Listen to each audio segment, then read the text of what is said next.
રાજકોટ જિલ્લાના ઉપલેટામાં 4 જેટલા બાળકોના મોતનો મામલો સામે આવ્યો છે। તણસ્વા ગામ નજીક આવેલા કારખાનામાં મજૂરના બાળકોના મોત થયા છે। બાળકોની તબિયત બગડતા સારવાર અર્થે ખસેડાયા હતા, જ્યાં સારવાર દરમિયાન મૃત્યુ થયું હતું। કુલ 7 જેટલા બાળકોને ઝાડા ઉલટીની અસર થઈ હોવાના અહેવાલો સામે આવ્યા હતા। ઘટના બાદ રાજકોટ જિલ્લા કલેક્ટર ઉપલેટા ખાતે દોડી ગયા હતા અને સમગ્ર બાબતને લઈને વિવિધ ટીમ દ્વારા ઊંડાણપૂર્વક તપાસ અને પૂછતાછનો ધમધમાટ શરૂ કર્યો હતો। ઉપલેટાથી આશીષ લાલકિયાનો રિપોર્ટ। ઉપલેટાના તણસ્વા ગામમાં પલ્સ પોલિયોનું પ્રોગ્રામના સર્વેલન્સ વખતે અમુક ઝાડા ઉલટીના કેસો ધ્યાનમાં આવેલા। આ એક ફેક્ટરી વિસ્તાર છે, જેમાં ફેક્ટરીઓની પોતાની બાઉન્ડ્રીની અંદર, પ્રાઇવેટ ફેક્ટરીઓની અંદર આ મજૂરો મધ્યપ્રદેશના અહીંયા રહેતા હતા અને એમાં કાલે જામનગરમાંથી એક કેસ કોલેરા, જે એક નોટિફાઈડ ડિઝીઝ છે, એનું ધ્યાન મળેલું છે। એના માટે આપણે ત્યાં એક સર્વેલન્સ ટીમો કાલે ઉતારી હતી। એમ્બ્યુલન્સ અને એક ડૉક્ટર 24 કલાક આ વિસ્તારમાં આપણે ઊભું રાખ્યું છે। ORS અને ઝીંકની દવાઓ આપી છે। તબીબી નિષ્ણાતોની ટીમ PDU રાજકોટથી અહીંયા આવેલી છે, જેમાં internal medicine, community medicine, pathologist, microbiologist ડૉક્ટરશ્રીઓનો સમાવેશ છે અને અહીંયા પૂરતી દવાઓનું સ્ટોક જે છે ઉપલબ્ધ છે।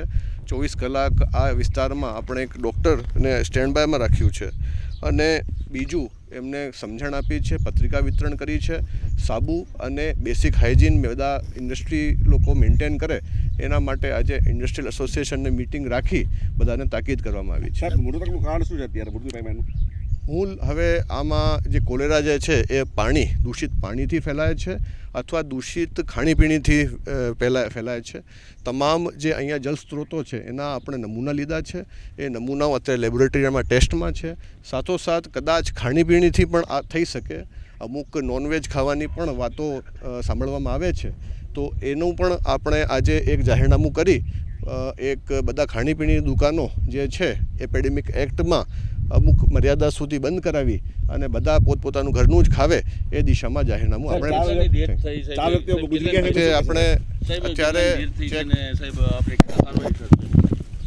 અત્યારે આ પરપ્રાંતિયો મજૂર હોય એનું ડેટા જે છે એ કલેક્ટ કરવામાં આવી રહ્યું છે અને જેમ એ ફાઇનલ થશે આપણે જાણ કરશું। डॉक्टर PK सिंह, इंचार्ज मुख्य जिला अधिकारी, जिला पंचायत राजकोट।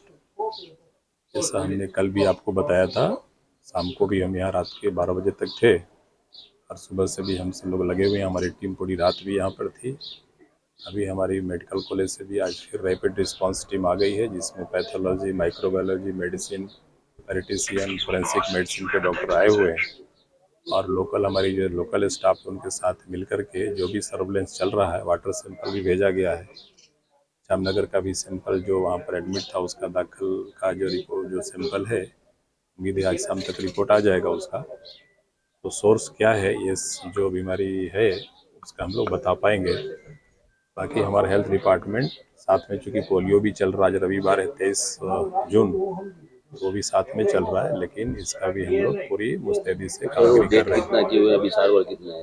डेथ अभी जो जानकारी मिल रही है, अभी थोड़ी पूरा कंफर्म हो जाने दीजिए, उसके बाद हम आपको बताएंगे। रीजन क्या है ये मौत का?